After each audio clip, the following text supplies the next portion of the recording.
અત્યાર સુધીનો સૌથી મોટો હાદસો આજ 12 જૂન 2025 અમદાવાદના આકાશમાંથી આવી ધડાકો થયો કે આખું શહેર થરથરી ઉઠ્યું। એર ઇન્ડિયાનું બોઇંગ 787 ડ્રીમલાઇનર વિમાન આજે વહેલી સવારે અહેમદાબાદથી લંડન ગેટવર્ક જઈ રહ્યું હતું। Flight number AI-171 registration VTANB। વિમાને કુલ 242 લોકો ઓનબોર્ડ હતા, 230 મુસાફરો અને 12 ક્રૂ મેમ્બર્સ। માટે આ વિમાન ટેકઓફ થયા પછી માત્ર 35 સેકન્ડમાં જ પાયલોટે મેડે કોલ આપ્યો। વિમાન માત્ર 625 ફૂટ ઊંચાઈ પર હતું ત્યારે કંટ્રોલ ગુમાવ્યું। અંતે વિમાન અહેમદાબાદના મેઘાની નગર વિસ્તારના ડોક્ટર્સ હોસ્ટેલ પર જઈને તૂટી પડ્યું।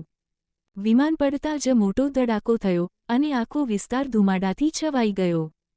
ફાયર બ્રિગેડ અને NDRF તુરંત સ્થળ પર પહોંચી વિમાનના આગ લાગેલી સ્થિતિમાં લોકોને બહાર કાઢવા સ્થાનિક લોકોએ મદદ કરી। અત્યાર સુધીમાં આશરે 130મી વધુ મૃત્યુની પુષ્ટિ થઈ ચૂકી છે। ઘાયલ વ્યક્તિઓની સંખ્યા 80મી વધુ છે, જેમાંથી 20 લોકો બર્ન ઇન્જરી સાથે સિવિલમાં દાખલ છે। આ વિમાનમાં કેટલાક ખાસ મહેમાન પણ હતા, જેમ કે ભૂતપૂર્વ CM વિજય રૂપાણી। એજી વિમાનમાં હતા કે નહીં એ અંગે કન્ફ્લિક્ટિંગ અપડેટ્સ મળ્યા છે। વિમાન પલાંભરમાં જ ડેન્સલી પોપ્યુલેટેડ એરિયામાં પછડાયું, જેના કારણે ક્લિનિક, સોસાયટી અને હોસ્ટેલને નુકસાન થયું।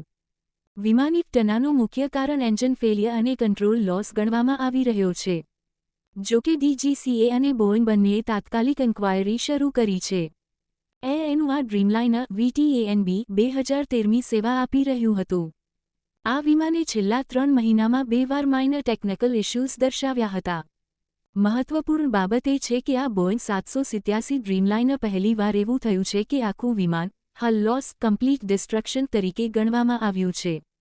હાલમાં rescue operation civil hospital, sterling hospital અને SCL સુધી ચાલે છે। મહત્વની વાત એ છે કે વિમાને ઓનબોર્ડ 18 બાળક અને 11 મહિલાઓ પણ હતા। UK PM અને PM મોદી બંનેએ આ ઘટનામાં દુઃખ વ્યક્ત કર્યું છે।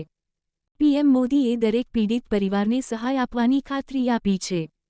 વિમાનિક ટનાની તસવીરો અને વિડીયો સોશિયલ મીડિયા પર વાયરલ થઈ રહ્યા છે।